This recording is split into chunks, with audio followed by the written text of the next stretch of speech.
आपके पास साईं के भक्तों से जुड़ी हुई अब दुनिया भर के साईं मंदिरों में एक ही तरह से पूजा की जाएगी। ये फैसला शिरडी के साईं बाबा ट्रस्ट ने किया है।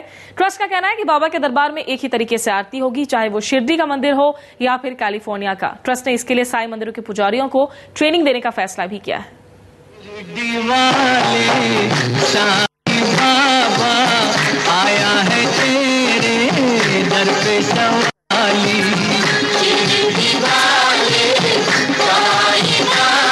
सबका मालिक एक है।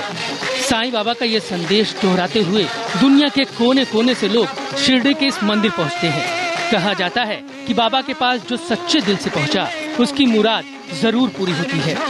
शिरडी धाम में बाबा की पूजा खास तरीके से की जाती है और शिरडी साईं बाबा ट्रस्ट चाहता है कि पूरी दुनिया में साईं की पूजा उसी तरीके से हो जैसे शिरडी में होती है।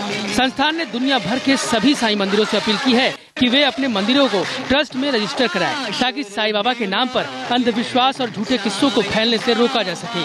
साथ ही साईं से जुड़ी चीजों का व्यावसायिक इस्तेमाल न हो। अब तक देश विदेश के करीब 3000 मंदिर शिरडी ट्रस्ट में रजिस्ट्रेशन करा चुके हैं। ट्रस्ट ने ये भी फैसला किया है कि वो इन मंदिरों के पुजारियों को शिरडी बुलाकर पूजा पद्धति की ट्रेनिंग देगा। साईं भक्तों के लिए बहुत बड़ी खुशी की बात है। जो साईं भक्त जो शिरडी नहीं जा पाते, जो यहाँ पे छोटे मोटे देवस्थान में साईं बाबा के दर्शन कर लेते हैं, तो उनके लिए तो इतनी बड़ी खुश खबर है कि जिस समय पे साईं बाबा के लिए जब घंटी बजती है, प्रार्थना होती है, आरती होती है, उसी समय पर यहाँ पर साईं बाबा की घंटी बजी, आरती होगी, उनको ये महसूस हो जाएगा कि वाकई में शिरडी नहीं जा पाए, लेकिन बाबा के चरणों में आज भी हम यहाँ पर खड़े हुए हैं। तो क्या होगा पूजा का तरीका? आखिर क्या है पूजा का वो खास तरीका जिसकी पुजारियों को ट्रेनिंग दी जाएगी?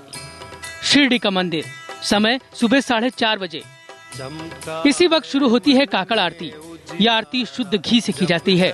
इस दौरान साईं के गुणगान का भजन होता है। काकड़ आरती के जरिए साईं को जगाया जाता है। यह आरती 40 मिनट तक चलती है। इसके बाद सुबह 5:30 बजे बाबा को मंगल स्नान कराया जाता है। ये स्नान उन्हें गंगा जल से कराया जाता है। उनके वस्त्र बदले जाते हैं, चंदन का तिलक लगाया जाता है, उनका मुकुट बदला जाता है। 6:30 बजे होती है छोटी आरती। यह आरती भी शुद्ध घी से की जाती है। ये चलती है तकरीबन 15 मिनट तक। सुबह 7 बजे शुरू होता है श्रद्धालुओं का साईं बाबा का दर्शन। सुबह 8 से 8:30 बजे मंदिर में होती है सत्यनारायण की पूजा। जिसकी कोई मनोकामना पूरी होती है वो साईं को खुश करने के लिए सत्यनारायण भगवान की पूजा करता है। दोपहर 12 बजे होती है मध्याह्न आरती। इस वक्त बाबा को भोग लगाया जाता है। भोग में उन्हें 5 प्रकार का अन्न दिया जाता है। इसके अलावा मेवा, मिठाई, फल और फूल चढ़ाए जाते हैं। शाम को सूर्यास्त के बाद बाबा की धूप आरती की जाती है। यह आरती सूर्य नमस्कार करते हुए की जाती है और फिर रात 10:30 बजे होती है सेज आरती। अब वक्त हो गया है बाबा के सोने का। उनके भजन गाने के बाद मंदिर रात 11 बजे बंद कर दिया जाता है। साईं की पूजा में अभिषेक का काफी महत्व है। सुबह 9 से लेकर 9:30 बजे के बीच साईं का अभिषेक किया जाता है। ये वक्त जो भक्त अभिषेक करवाना चाहते हैं वो इसमें बैठ सकते हैं। चूँकि बड़ी मूर्ति का अभिषेक नहीं किया जा सकता, इसलिए नंदी की मूर्ति के पास साईं बाबा की छोटी मूर्ति रखी जाती है। हर गुरुवार को लाखों भक्त शिरडी आते हैं। इस दिन रात को 9 बजे साईं की पालकी निकलती है। पालकी में साईं की पादुका, लाठी और तस्वीर रखी जाती है।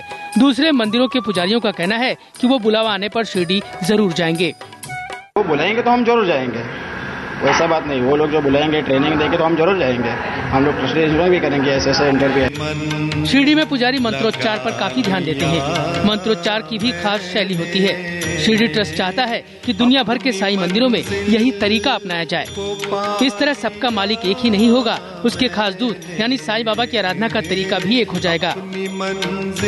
सबका मालिक एक कहे जाने वाले साईं बाबा की बढ़ती हुई आस्था को देखते हुए साईं संस्थान ने अब यह निर्णय लिया है कि वे साईं के छोटे बड़े सभी मंदिरों के पुजारियों को बुलाकर शिरडी में आरती लेने की ट्रेनिंग देंगे, ताकि साईं बाबा के सभी मंदिरों में साईं की एक ही जैसी गूंज सुनाई दे।